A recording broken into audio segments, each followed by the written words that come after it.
Yo, what's going on? Yo, what up? It's that knotlocks, not nation. How's it going, everybody? Today's video, I wanted to look at Mr. Little Pump, because his dreadlocks seem to be talked about a lot in the game, mainly because of his unconventional ways that he's growing them. And today I'm going to give you three reasons why Little Pump dreadlocks aren't lit. So make sure you stay tuned, stay subscribed. This is Not Nation. Dreadlock Rasta. 100 on my wrist, 80 on my wrist. What? 100 on my wrist, 80 on my wrist. 100 on my wrist, 80 on my wrist. 100 on my wrist, 80 on my wrist.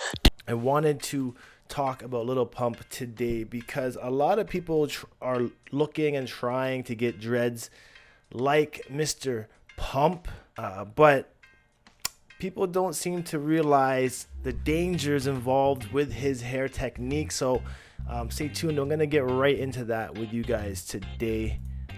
As we see here on Instagram, Little Pump, you guys know him as the 16-year-old rapper. We see him as a trapper. With Little Pump's dreads, the first reason why I feel that they are not lit, essentially it's because of the amount of dye and bleach that has been used in his locks. This is a danger because bleach and dye is known to deteriorate the quality of your dreads. So when we see guys like Little Pump, Little Uzi constantly bleaching and dyeing their hair, all they're really doing is weakening the roots, weakening the lock itself. So danger number one being way too over bleached. And if I were to show you what I'm talking about is here we see a lot of pink happening in his hair, and of course to get this pink he's got to go bleach first. Bleach blonde has to be attained before any other color can be dyed. So especially when he's trying to keep up with the roots, bleaching your hair over and over again is just basically burning it away, which now brings me to point number two on why Little Pump's dreads are dangerously unlit. Essentially, the fact that his hair is being interlocked is a downfall in the long term of things. Now, when I say his hair is interlocked, we remember him with the rubber band technique during his beginning stages, but nowadays we can definitely see that these are interlocked dreads. We know this by the roots being pretty tight at some points, scarring happening down the edge here, lots of knots and loops kind of happening. These are signs of them being root flipped, and this is a dangerous technique because it can lead to mold a lot quicker than any other type of dread style, mainly because moisture can get trapped between the locks here, causing a buildup of residue, shampoo, could be conditioners, which eventually lead to gunk and mold happening in there. So definitely be wary of interlocking your dreads and how much you actually wash them when they're interlocked, because a lot of locticians will say, hey, you know, I've already interlocked this, now you're free to go and wash your hair as much as you want. They will say that, but in reality you still want to be careful on how much you actually wash it, so you have a lesser chance of catching molds. And which brings me now to the third reason why Little Pump's dreads are dangerously unlit.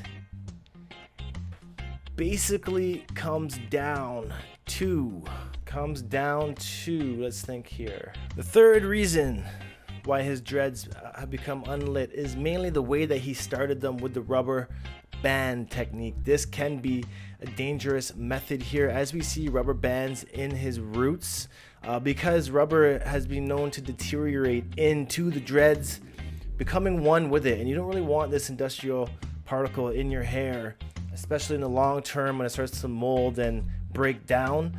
So I mean, it's the same rules with interlocking. It can be fine, just be wary of it. Same with rubber bands, it can be fine, just be wary of how long you're kind of keeping them in your locks. And I just realized that the picture I'm trying to show you is right here, where we can actually see the rubber bands in his dreads, which can get stuck there if he left them in too long or overwashed them and they dry out in there. That can be a little bit of a hassle to get out. So just keep that in mind when using rubber bands to wick or Congo your hair, or even to start your dreads. But Little Pump is definitely rocking the pink dreads like no other, that is for sure. So shout out to him for holding down the pink styles. This picture here really shows us his root system that's happening. You know, whether he's interlocking the new growth or whether he's rubber banding the new growth, there is signs of the scarring happening here. So just keep wary of scars. You know, obviously you can avoid this by free forming your hair in the long run, but he's definitely got some length happening. So I'm gonna end this video here. Hopefully you guys enjoyed Little Pump's kind of a revisit, kind of an update video. Mandem does have some interesting locks, but just be wary of the dangers he's taken with this approach. It's not a very long lasting approach in the long run, and we want life, we want long lasting lively dreads on this channel. But I'm out of here. You guys appreciate the thoughts, the feedback. Leave your comments down below, and I'll see you guys in tomorrow's video. Peace out, one love, adios.